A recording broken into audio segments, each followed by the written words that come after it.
Open on, red chart line plummeting. Narrator. In 2023, a major tech startup burned through $8 billion in investor funding in just 18 months. Not on engineering, not on hiring the best talent, on a business model that mathematically couldn't work. Cut to news headlines flashing. Today, we're exposing the AI automation trap that's bankrupting companies while the executives walk away rich. The question everyone should be asking: how many more startups are about to repeat this mistake? Visual. Animated graph showing hockey stick projection. Narrator. Here's how it starts. A founder has an idea, usually a good one. What if we used AI to automate customer service? What if we built machine learning into accounting software?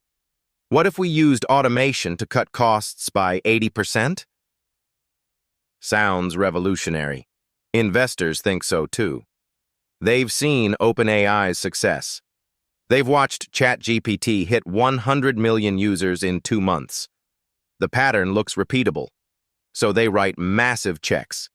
Series A, Series B, Series C. Cut to, laptop showing cap table spreadsheet. The startup's business model looks simple on paper. Build AI tool. Acquire users at scale. Monetize through subscriptions or enterprise deals. Automate operations. Print money.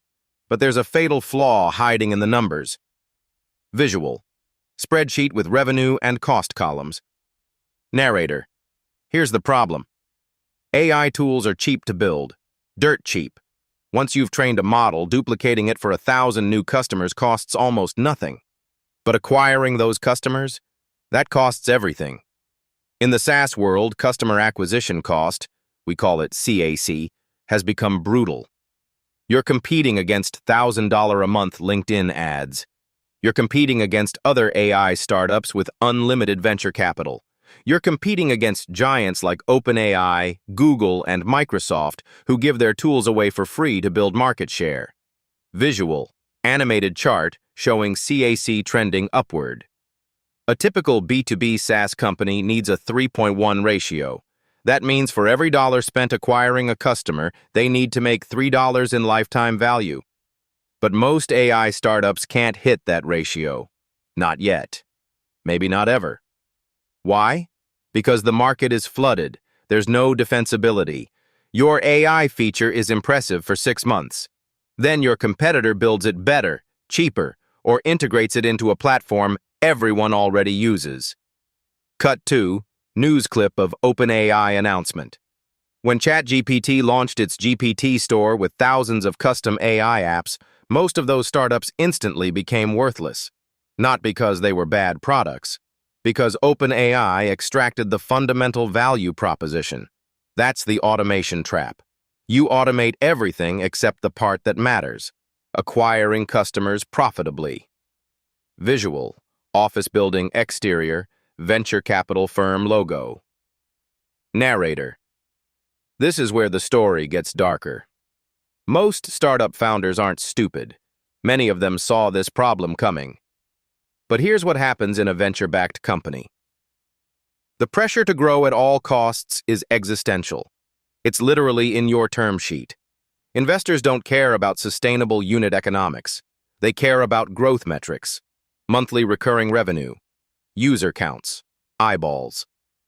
So founders play a game, a conscious or subconscious game. They optimize for a Series B funding round, not for building a sustainable business. Visual, slide deck presentation. Narrator. Here's the playbook. Build an impressive demo. Get early users. Show viral growth, even if it's partly bots or free tier abuse. Raise Series A at a unicorn valuation. Hire 50 people. Spend aggressively on ads. Show growth, growth, growth. Investors see the metrics. They write bigger checks.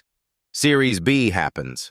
The founder's stock is now worth $50, $100, $200 million on paper.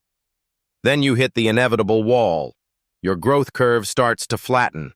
Customer acquisition is getting expensive. Retention isn't as good as you promised. The business model doesn't actually work at scale. At this point, the founder has three options. Option 1, pivot entirely. Admit the original idea was wrong. Burn another year trying something new. Option 2, get acquired. Sell to a larger company at a valuation lower than you raised at, but still high enough for the founder to make tens of millions. Option 3, shut down.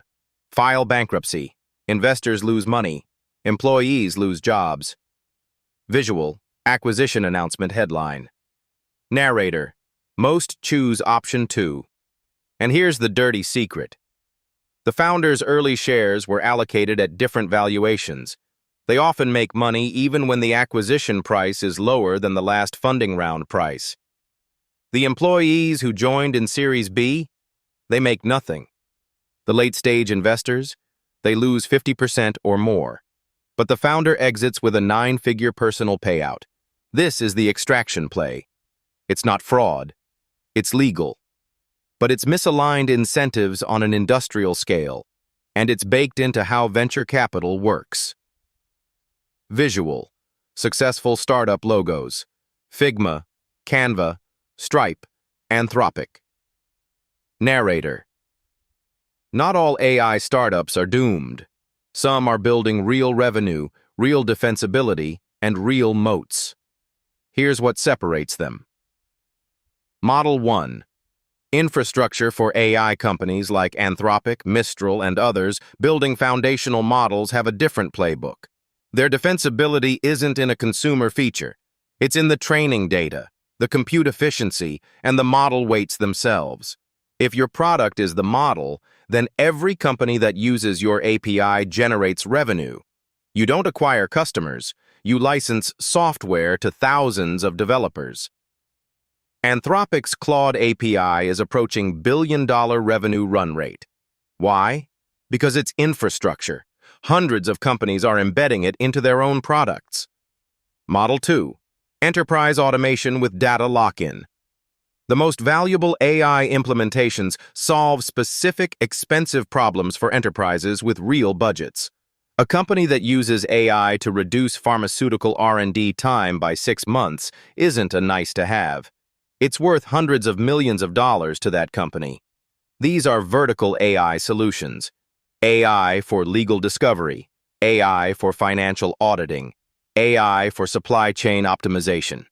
They're boring. They don't get featured in tech media, but they have defensibility because the data and integration costs of switching are astronomical. Model 3. AI as a distribution channel. This is counterintuitive, but some companies are using AI not to reduce costs, but to acquire customers more efficiently. Jasper's AI writing tool, for example, costs $39 or $125 per month. Customers pay because it saves them 10+ hours of work weekly. That's a compelling enough value proposition to command subscription revenue. The key difference? They're not trying to be everything to everyone. They're solving one problem extremely well for a specific audience that has pain and budget. Visual, customer testimonial clips. Narrator, notice what these models have in common. They don't rely on beating venture-backed competition through marketing spend. They have inherent scarcity, irreplaceability, or value density. That's the opposite of the $8 billion mistake. Visual, money burning, then stopping. Narrator, so how many more AI startups will repeat this mistake? Honestly, probably hundreds, because the venture capital system is architected to reward speed over